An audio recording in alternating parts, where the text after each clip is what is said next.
जय Shri Radhe friends. Perl एकदम से उस आदमी के ऊपर कूद गई। उस आदमी ने फिर से उसे अपनी बाहों में जकड़ लिया। पर्ल ने उसके कंधे में अपना सर घुसाते हुए कहा, प्लीज इन्हें भगाओ, मैं कहीं पर नहीं जाऊंगी, पर प्लीज इन्हें भगाओ, मुझे इनसे बहुत ज्यादा डर लगता है। ये काटते हैं तो 14 इंजेक्शन लगते हैं, प्लीज इन्हें भगाओ। उस आदमी ने थोड़ी भारी सी आवाज में पूछा, तुम्हें डर कुत्तों के काटने से लगता है? ये 14 इंजेक्शन से। वो कुत्ते लगातार भौंक रहे थे। अभी पर्ल ज्यादा घबरा गई और कस के उस आदमी की पीठ पर अपने नाखून गड़ाते हुए बोली, दोनों से प्लीज इन्हें चुप करवाइए। उसके बाद उस आदमी ने कुत्तों की तरफ देखा। उसकी कड़क नजरों से कुत्तों की नजरें मिली। फिर कुत्तों ने एक बार फिर से चुप हो गए और वहीं जमीन पर बैठ गए। कुत्तों की आवाज बंद हो गई, लेकिन पर्ल अभी भी थोड़ी सी डरी हुई थी। फिर उस आदमी ने उसकी पीठ को प्यार से सहलाते हुए कहा, तुमने कहा कि तुम कहीं नहीं जाओगे, अपनी बात याद रखना, ओके? पर्ल ने अपनी आंखें खोली। घबराते हुए उसने धीरे से अपना सर पीछे किया और उस आदमी की तरफ देखा। उस आदमी की आंखों में हल्का सा नटखटपन दिखाई दे रहा था, लेकिन एक्सप्रेशन कोल्ड थे। पर्ल ने उन कुत्तों की तरफ देखा जो चुपचाप जमीन पर बैठे हुए थे। जैसे ही हिम्मत करके पर्ल ने उस आदमी की गोद से उतरने की कोशिश करके अपना पहला कदम जमीन पर रखा, कुत्ता एक बार फिर से खड़ा हो गया। पर्ल ने घबराकर अपने पैर ऊपर कर लिए और उस आदमी के बदन से लिपटी रही। उसे डर लग रहा था कि कहीं वो जैसे ही उस आदमी से अलग होगी, कुत्ते उसे काटकर खा जाएंगे। पर्ल उस आदमी की तरफ बेचारी नजरों से देखने लगी। पर्ल की आंखों में ढेर सारी बेबसी और मासूमियत थी, जिसे वो आदमी इग्नोर नहीं कर पाया, बस उसे देखता ही रहा। फिर उसने प्यार से पर्ल को जरा सा करीब करते हुए कहा, अगर इन बेचारी नजरों से तुम यूं ही मुझे देखती रहोगी तो मैं खुद को तुम पर टूटने से रोक नहीं पाऊंगा। उस आदमी की बात सुनकर पर्ल की आंखें बड़ी हो गई और घबराहट के मारे उसकी धड़कनें तेज हो गई। उसे तो इतना डरा हुआ देख उस आदमी के होठों पर हल्की सी मुस्कान आ गई। पर्ल ने जैसे तैसे हिम्मत करके कहा, आपने तो कहा था कि मैं आजाद हूं, मैं जा सकती हूँ। उस आदमी ने हल्का सा सर हिलाकर कहा, लेकिन लेकिन तुमने मेरी पूरी बात सुनी नहीं, या शायद मैं बोलना भूल गया। ठीक है, अब बोल देता हूँ। मेरे 5 करोड़ लौटाने के बाद तुम पूरी तरह से आजाद हो, फिर तुम जा सकती हो। ये सुनकर पर्ल की आंखें फट गई और उसके चेहरे पर शॉक्ड भरे एक्सप्रेशन आ गए। पापा, 5 करोड़? उस आदमी ने अपनी एब्रोज ऊपर उठाई। पर्ल ने घबराते हुए कहा, लेकिन मेरे पास तो 1 रुपया भी नहीं है। उस आदमी ने जवाब दिया, तो फिर तुम्हारे पास यहाँ मेरे पास रहने के अलावा कोई दूसरा रास्ता भी नहीं है। मैंने तुम्हारी कीमत चुकाई है, मैं अपने पैसे वेस्ट नहीं होने दे सकता। उस आदमी के मुंह से ये ऐसी बातें सुनकर पर्ल की आंखें आंसुओं से भर गई। पर मैं कोई चीज नहीं हूँ। मुझे बेचा गया है और खरीदा जा रहा है। मैं ये नहीं चाहती थी। वो रोने लगी। कुछ सेकंड तक वो आदमी बस उसे देखता रहा।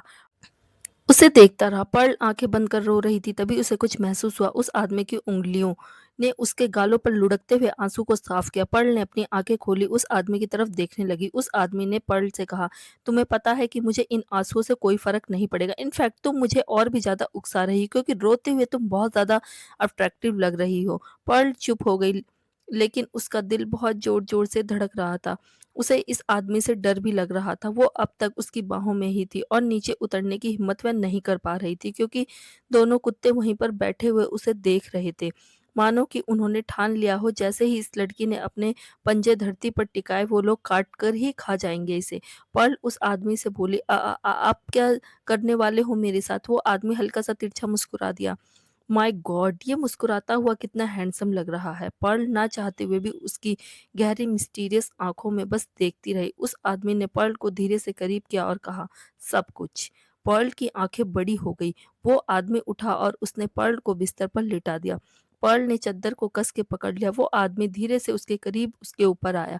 पर्ल की धड़कनें और भी तेज हो गई थी। क्या वाकई में ये आदमी उसके साथ वो सब करने वाला है? नहीं नहीं नहीं नहीं नहीं, ऐसा नहीं हो सकता। वो आदमी पर्ल के बहुत करीब आने लगा। वो उसे किस करने ही वाला था कि पर्ल कस के आंखें बंद कर लेती है और चिल्लाकर कहती है, नहीं, मेरे साथ ऐसा कुछ मत करो, मुझे हाथ मत लगाओ, मेरे नजदीक मत आओ। I have a husband. यह बोलकर पर्ल अपनी आंखों को और मुट्ठियों को और भी ज्यादा कसकर बंद कर लेती है। उसकी धड़कनें बहुत ज्यादा तेज थी और उसका सीना तेजी से ऊपर नीचे हो रहा था, क्योंकि उसकी सांसें और भी ज्यादा तेज हो गई थी। कुछ सेकंड तक वो अपने बदन पर कुछ भी महसूस नहीं करती। उस आदमी के होठों को तो बिल्कुल भी महसूस नहीं करती। जब कुछ सेकंड गुजर जाते हैं तो धीरे धीरे वो अपनी आंखें खोलती है और देखती है कि वो आदमी अब भी उसके ऊपर था। उसका चेहरा अब भी उसके चेहरे कि बहुत ज़्यादा करीब था, लेकिन अब उसके चेहरे पर कोल्डनेस नहीं, हल्की-सी हैरानी थी। "क्या? क्या कहा तुमने?" उस आदमी की भारी-सी आवाज़ से पर्ल के रोंगटे खड़े हो गए। पर उसने हिम्मत करके कहा, आई हैव अ हस्बैंड। यह सुनने के बाद अपनी एब्रो ऊपर उठा लेता है। You have a husband? तुम शादीशुदा हो? पर्ल ने सिर्फ इतना कहा, हाँ, मैं शादीशुदा हूँ। I have a husband. इस बात पर वह आदमी खड़ा हो जाता है और पर्ल से कहता है, अच्छा, कहाँ है तुम्हारा हस्बैंड? बुलाओ उसे, मैं तुम्हारे हस्बैंड से मिलना चाहता हूँ। कहीं ऐसा तो नहीं कि उसी ने बेचा हो तुम्हें? ये सुनकर पर्ल ने ना में सर हिला दिया। वो उठकर बैठ गई और थोड़ी पीछे हो गई। नहीं, उसने ऐसा कुछ भी नहीं किया। मुझे बेचने वाले मेरे माँ-बाप थे। मम्मा, मेरा हस्बैंड किसी ज़रूरी काम से बाहर कहीं गया है, पर वो जल्दी ही आएगा मुझे मुझे लेने के लिए। वो आदमी आँखों को सिकोड़ लेता है। पर्ल ने रिक्वेस्ट करते हुए बेचारा सा मुँह बनाकर आँखों में आँसू लाते हुए कहा, मुझे जाने दो प्लीज़। वो आदमी पर्ल से बोला, नो, नेवर, नेवर। वो एकदम से बिस्तर पर घुटने टेक लेता है और पर्ल के करीब आकर अपने दोनों हाथों को बिस्तर पर रख लेता है। दोनों के चेहरे बहुत ज़्यादा करीब आ जाते हैं। पर्ल डरी हुई थी। उस आदमी ने कहा, forget it about your husband. कोई तुम्हें लेने नहीं आएगा। तुम्हें मैंने खरीदा है। From now on I am your everything. I am your husband. Pearl ने रोते हुए ना में सर हिला दिया। नहीं, प्लीज़ मुझे जाने दो प्लीज़। वो आदमी आंखें बंद करके एक गहरी सांस लेता है और पर्ल के सर के पीछे हाथ रख लेता है। पर्ल पलक ही झपकती है, इतने में ही उसके होठ इस आदमी के होठों पर थे। उसकी आंखें फट गई। वो आदमी उस पर पकड़ मजबूत थी उस आदमी की। पर्ल इतनी डरी हुई थी कि कुछ बोलने की या कुछ करने की हिम्मत नहीं कर पाती। किस ब्रेक करने के बाद वो आदमी पर्ल की आंखों में देखते हुए बोला, पर्ल, आज के बाद मैं ही तुम्हारे लिए तुम्हारा सब कुछ हूँ। तुम मेरी हो और मैं तुम्हें किसी भी कीमत पर अपने से अलग नहीं होने दूंगा, समझी? पर्ल कुछ नहीं बोली, बस आंखें आंसुओं से भरी हुई थी। वो आदमी जोर से चिल्लाया, समझी या नहीं? पर्ल एकदम तेज आवाज से कांप गई और तुरंत हाँ में सर हिलाया। ये देख उस आदमी के होठों पर हल्की सी मुस्कान आ गई। उसने पर्ल के गाल को हल्का सा थपथपाया। Good girl. फिर वो खड़ा होकर बोला, आज के बाद तुम इसी बंगले में रहोगी। चलो, मैं तुम्हें तुम्हारे 2 नए बॉडीगार्ड से मिलवा देता हूँ। वो आदमी कुत्ते के पास गया। दोनों कुत्ते खड़े हो गए। एक गहरे काले रंग का था और एक भूरे रंग का था। उस आदमी ने पहले काले रंग के कुत्ते और फिर भूरे रंग के कुत्ते पर हाथ फेरते हुए कहा, इसका नाम जिमी है और इसका नाम टाइगर। घबराती हुई पर्ल चुपचाप देखती है। उस आदमी ने पर्ल को देखा और कहा, ये खतरनाक सिर्फ दिखते नहीं है भी। एक बार काट ले तो इंजेक्शन की नौबत ही नहीं आने देते, क्योंकि उसके लिए इंसान जिंदा ही नहीं रहता। पर्ल के माथे पर पसीना आ गया और उस आदमी ने कहा, लेकिन ये अच्छे भी हैं। तुम इन्हें रोज खाना देना, ये तुम्हारे दोस्त बन जाएंगे। हाँ, लेकिन मालिक इनका मैं ही रहूंगा और मानेंगे ये मेरी ही बात। उसके बाद उस आदमी ने जिमी और टाइगर से कहा, अपनी नई दोस्त का अच्छे से ख्याल रखना, पर मेक श्योर के बंगले के गेट के बाहर ये कदम भी ना रख पाए। अगर भागने की कोशिश करे तो फिर। इतना बोलकर उस आदमी ने पर्ल की तरफ देखा। उसके आगे का मतलब समझकर पर्ल के शरीर में थरथराहट फैल गई। उसके बाद उस आदमी ने उन डॉग से कहा, चलो बाहर चलो, गुड बॉयज। ये बोलकर वो दोनों बाहर चले गए। वो आदमी खड़ा होकर पर्ल के पास आया और एकदम से बिस्तर पर जाकर उसके ऊपर झुक गया। पर्ल घबराई हुई बस चुपचाप देखती रही।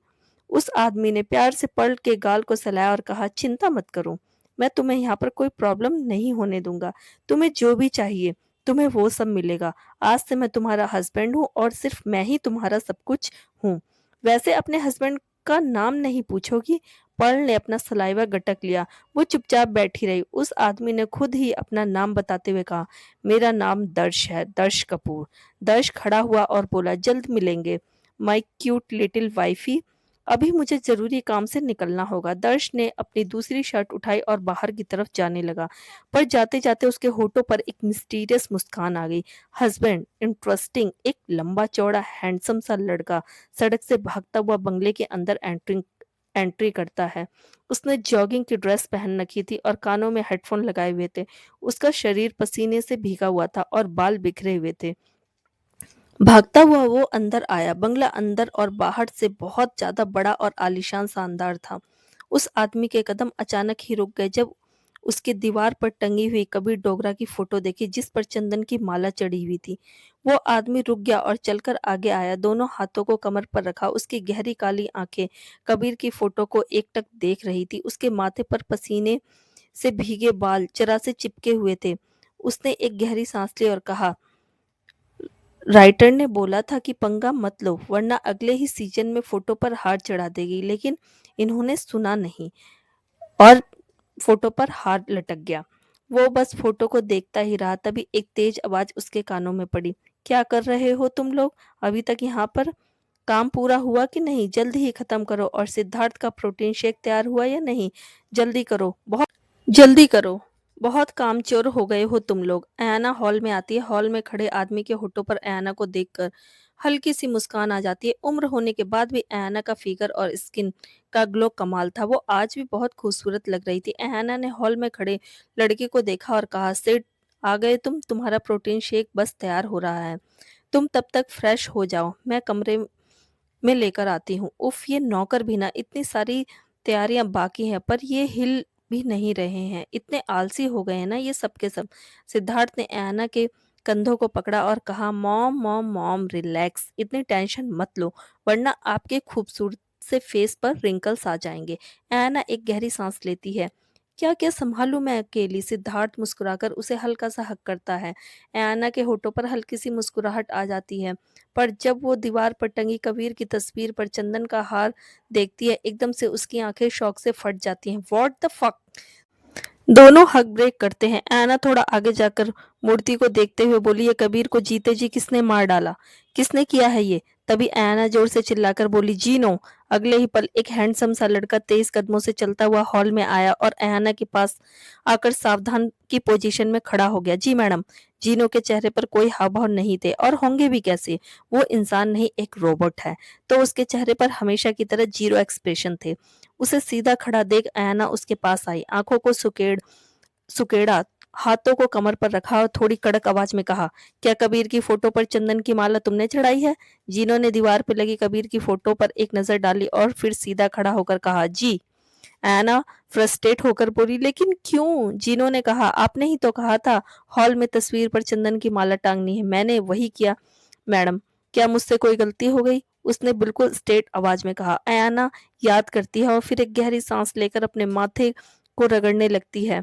उसने जीनो को ऑर्डर दिया था कि हॉल में टंगी फोटोज पर चंदन का हार चढ़ाना है, लेकिन वो फोटो कबीर की नहीं थी यार, वो मूर्ति अयाना के डैड की थी। उसने दूसरी तरफ दीवार पर देखा तो वहां पर अयाना के डैड की मूर्ति थी ही नहीं। अयाना हैरान होकर बोली, डैड की फोटो कहाँ चली गई? सिद्धार्थ आगे आकर बोला, सुबह जब मैं जॉगिंग के लिए गया था तो थोड़ा डेकोरेशन के काम के दौरान किसी ने हाथ लगने से फोटो नीचे गिर गई, तो मैंने उसे रिपेयरिंग के लिए भेज दिया।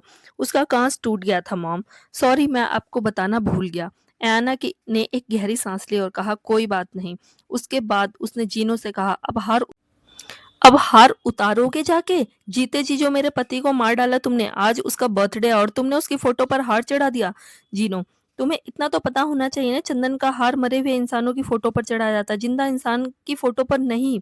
जीनो ने कहा, आपने फोटो पर हार चढ़ाने के लिए कहा था तो मैंने चढ़ा दिया, मैंने कमांड को पूरा किया। आयन अपने चेहरे को हाथों में छुपा लेती है और फिर कहती है, जल्दी से उतारो इसे। उसके बाद जीनो फोटो से हार उतारने के लिए चला जाता है। आयना सिद्धार्थ से बोली, तुम भी जल्दी से तैयार हो जाओ, पहले हमें मंदिर पहुंचना है, हवन करवाना है, रात को पार्टी की तैयारी भी पूरी करनी है।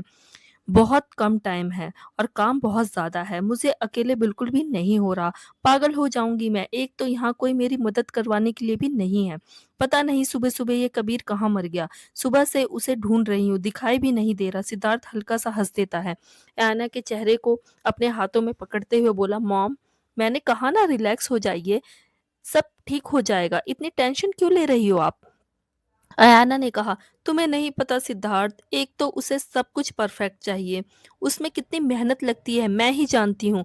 खैर तुम तैयार हो जाओ, मैं ब्रेकफास्ट तैयार करवाती हूँ। सिद्धार्थ हल्का सा सर हिलाता है और उसके बाद सीढ़ियों से होता हुआ अपने कमरे की तरफ चला जाता है। गौतम सभी लड़कियों को लेकर एक आश्रम के बाहर पहुंचता है।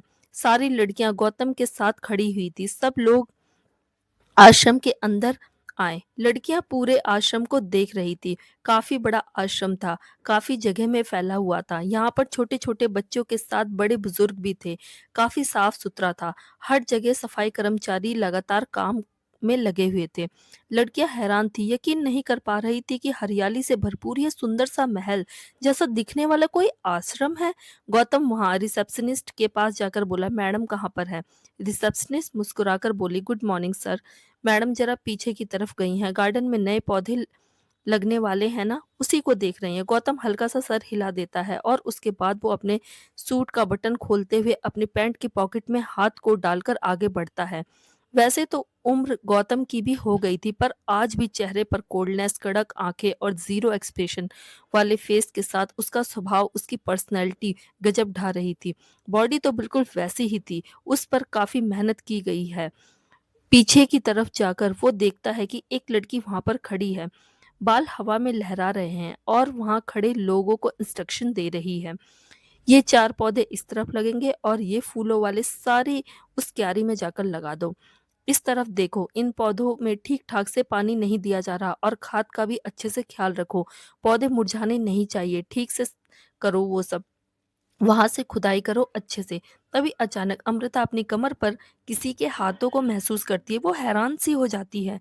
हल्का सा चेहरा पीछे की तरफ देखती है तो कंधे पर गौतम के चेहरे को महसूस कर उसके होठों पर मुस्कुराहट आ जाती है। नम्रता ने कहा, क्या बात है, आज आप यहाँ पर कैसे? नम्रता गौतम नम्रता से बोला, बहुत जरूरी काम है, चलो, तुमसे किसी को मिलवाना है। उसके बाद नम्रता गौतम की तरफ पलटी और हल्का सा सर हिला दिया। गौतम नम्रता को लेकर अंदर चला गया। गौतम नम्रता को लेकर उन सभी लड़कियों के पास जाता है। नम्रता वहां पर पहुंचती है तो गौतम नम्रता से कहता है, ये वो सारी लड़कियां हैं, मैंने तुम्हें कल रात को उनके बारे में बताया था ना? नम्रता तुरंत बोली, अच्छा ये वो सारी लड़कियां हैं। नम्रता ने उन सब लड़कियों की तरफ देखा। लड़कियां बस चुपचाप खड़ी थी, पर नम्रता को देखकर हल्का सा अपना सर हिला देती हैं। नम्रता भी हल्का सा मुस्कुरा देती है, पर वह हल्की सी उदास थी। इतनी कम उम्र की इतनी खूबसूरत बच्चियां, आखिर किन कमीनों ने उन्हें उस जहन्नुम में धकेल दिया, पता नहीं। नम्रता गौतम से बोली, आपने बहुत अच्छा काम किया है, इनको यहाँ वहां से निकाल कर ले आए। आगे की आप चिंता मत कीजिए, यहाँ पर इनको मैं संभाल लूंगी। गौतम उन लड़कियों की तरफ देखकर बोला, तुम में से जो भी लड़कियां वापस घर जाना चाहती हैं, उनके घर जाने का इंतजाम मैंने करवा दिया है। हाँ, लेकिन अगर कभी भी तुम लोगों को लगे कि वो घर अब तुम्हारा नहीं है, तो तुम यहाँ पर वापस आ सकते हो। कोई भी प्रॉब्लम हो, तुम लोग बेझिझक यहाँ पर आ सकते हो। यहाँ ना सिर्फ तुम्हारे रहने की जगह है, खाने के लिए खाना मिलेगा, बल्कि तुम्हारी पढ़ाई की भी जिम्मेदारी हमारी ही है। तुम लोगों को जब तक एक अच्छी लाइफ नहीं मिल जाती, तुम लोग यहीं इसी आश्रम में रहोगे। इनसे मिलो, ये मेरी बीबी हैं और इस आश्रम की मालकिन भी। यहाँ का सारा काम सब कुछ यही देखती हैं।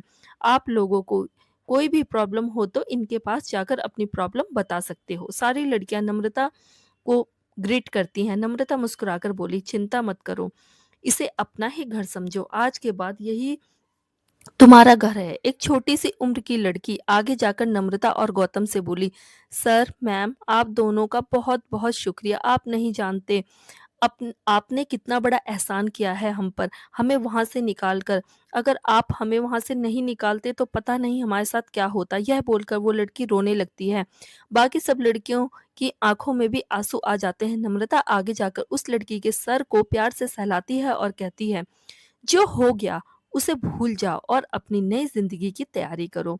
यहाँ पर तुम सब सुरक्षित हो और यहाँ तुम्हें एक अच्छी जिंदगी मिलेगी। वह लड़की नम्रता को गले लगाकर फूट फूट कर रोने लगती है। नम्रता और गौतम कैबिन में बैठे हुए थे। नम्रता इस पूरे आश्रम को मैनेज करती थी। यहाँ की देखरेख करने की हर चीज की जिम्मेदारी नम्रता के ऊपर ही थी। यह समझ लो कि इस एनजीओ को वही चलाती थी। गौतम ने शहर भर में ऐसे कई आश्रम खोल रखे थे, उन सबको मैनेज नम्रता ही करती थी। गौतम को बहुत प्राउड था अपनी बीबी पर। एक अकेली होते हुए भी वह सब कुछ बहुत अच्छे से संभाल लेती थी। वाकई में बहुत टैलेंट है नम्रता में, मैनेज करने में औरतों का जवाब नहीं। गौतम सोफे पर चुपचाप बैठा नम्रता को देख रहा था। नम्रता गौतम के लिए कप में चाय डाल रही थी। उसने चाय का कप उठाकर गौतम की तरफ किया। उसे अपनी तरफ देखता हुआ पाया तो क्या हुआ, आप ऐसे क्यों देख रहे हैं? गौतम ने चाय का कप अपने हाथ में लिया और कहा, देख रहा हूं कि देख रहा हूँ कि छोटी सी नम्रता बहुत जल्दी काफी बड़ी और समझदार हो गई है। नम्रता ये सुनती है तो अपनी आंखें रोल करती है और कहती है, आप तो ऐसे बात कर रहे हैं जैसे आप मेरे पिता हैं, मैं आपकी बेटी। बीवी हूँ मैं आपकी और आपके बच्चे की माँ भी। व्हाट यू एक्सपेक्ट, हाँ? गौतम मुस्कुरा देता है। दोनों कुछ देर बैठकर बातें करते हैं। तभी गौतम के फोन पर मैसेज आता है जिसे पढ़कर वो नम्रता से कहता है, मैं रात को सीधा पार्टी में मिलूंगा, अभी बॉस के पास जाना है। नम्रता हल्का सा मुस्कुरा देती है। गौतम आगे बढ़कर उसके माथे पर किस करता है और उसके बाद वहां से चला जाता है। सुबह सुबह पर्ल बिस्तर पर लेटी हुई थी। उसने अब भी दर्श की शर्ट पहनी हुई थी। अपने घुटनों को मोड़कर उसने अपने पेट में घुसा रखा था और तकिए को दबोचकर वह चुपचाप लेटी हुई थी। रात भर डर के मारे उसे नींद नहीं आई कि कब वह आदमी वापस आ जाए और उसके साथ कुछ ऐसी वैसी हरकत करने लगे। लेकिन रात भर दर्श लौटकर नहीं आया। वह चुपचाप पड़ी रही। सुबह हो गई। बाहर सूरज की रोशनी कमरे के अंदर आने लगी। पंछियों की चहचहाहट की आवाज गूंजने लगी। पर्ल को अपने पेट में गुड़गुड़ की आवाज महसूस हुई। रात भर से उसका पेट गुड़गुड़ कर रहा है क्योंकि उसे बहुत भूख लगी थी। अभी तक एक निवाला भी खाना नहीं खाया था पर्ल ने। कई देर तक वह कमरे में ऐसे ही पड़ी रही, बिस्तर पर करवट लेती रही। फिर एकदम से उठकर बैठ गई और अपने पेट को अपने हाथों में दबोचकर रोने जैसी शक्ल बनाकर कहती है, मुझे बहुत भूख लगी है। अब अगर कुछ नहीं खाया तो मर ही जाऊंगी। लेकिन ऐसे कैसे जाऊं? रात से 4 बार दरवाजे के बाहर जाने की कोशिश कर चुकी हूँ, लेकिन वह दोनों कुत्ते वहीं पर बैठे हुए हैं। मुझे बाहर भी नहीं जाने दे रहे। अब मैं क्या करूं? बेचारी पर्ल होठों को बाहर निकाल लेती है और किसी बच्चे की तरह रोने जैसा चेहरा बना लेती है। फाइनली वह बिस्तर से उठते हुए बोली, मुझे खाना तो खाना ही होगा। अब यह भूख मुझसे और ज्यादा बर्दाश्त नहीं हो रही। मैं चक्कर खाकर गिर जाऊंगी अगर मैंने अभी कुछ खाया नहीं तो। पर्ल नंगे पैर दरवाजे के पास पहुंचती है, फिर दरवाजे की कुंडी को धीरे से खोल लेती है। बहुत ही धीरे से वह दरवाजा खोलकर अपनी एक आंख से बाहर की तरफ देखती है, लेकिन वहां पर एक कुत्ता दिखाई नहीं देता। तो वह थोड़ा और दरवाजा खोलकर अपनी मुंडी को निकालकर देखती है। अब भी उसे वहां पर दोनों में से एक भी कुत्ता दिखाई नहीं देता। तो वो हिम्मत करके थोड़ा सा दरवाजा और खोल लेती है। फिर वह दरवाजे से बाहर निकलती है तो उसकी आंखों में चमक आ जाती है, यह देखकर कि यहाँ पर कोई भी कुत्ता मौजूद नहीं है। Thank God! एक राहत की सांस लेकर वह हिम्मत करते हुए सीढ़ियों की तरफ जाने लगी। वह पूरे बंगले पर नजर मार रही थी। रात को भागते वक्त वह ठीक से देख नहीं पाई, लेकिन अब वह बिल्कुल ठीक से देख रही थी। यह बंगला तो काफी बड़ा और आलीशान है। वह सोचने लगी, जरूर वह आदमी बहुत पैसे वाला है। एक तो मुझे इतनी ऊंची कीमत पर खरीदा, उसके बाद यहाँ पर लाकर रख दिया। लोगों के पास कुछ ज्यादा ही अंधा पैसा होने लगा है। मेरे पास तो फूटी कौड़ी भी नहीं है। ऊपर से उसने मेरी आजादी की कीमत भी लगा दी। अब मैं 5 करोड़ कहाँ से लाऊंगी आजाद होने के लिए? मेरा दिमाग तो इतना सोच भी नहीं पा रहा। पहले कुछ खाऊंगी तब यहाँ से निकलने का कोई रास्ता देखूंगी। पर चलते हुए नीचे हॉल में आई और फिर किचन ढूंढने लगी। उसे किचन दिखाई दिया तो वह किचन की तरफ जाने लगी। पूरा हॉल काफी साफ सुथरा चमक रहा था। इसकी सफाई कब हो गई उसे पता ही नहीं चला, शायद उसके उठने से पहले ही। वह किचन में पहुंचती है और यहाँ वहां देखती हुए खाने का सामान ढूंढती है। फिर वह फ्रिज के पास जाकर फ्रिज खोलती है तो उसकी आंखों में चमक आ जाती है। फ्रिज में कुछ खाने का सामान रखा हुआ था। ऐसा लग रहा था जैसे खाना बनाने के बाद उसे किचन में रखा गया है उसी के लिए।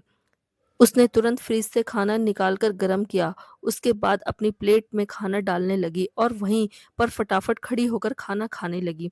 तभी अचानक उसे कुत्ते के भौंकने की आवाज आई और उसका निवाला मुंह के बाहर ही रुक गया।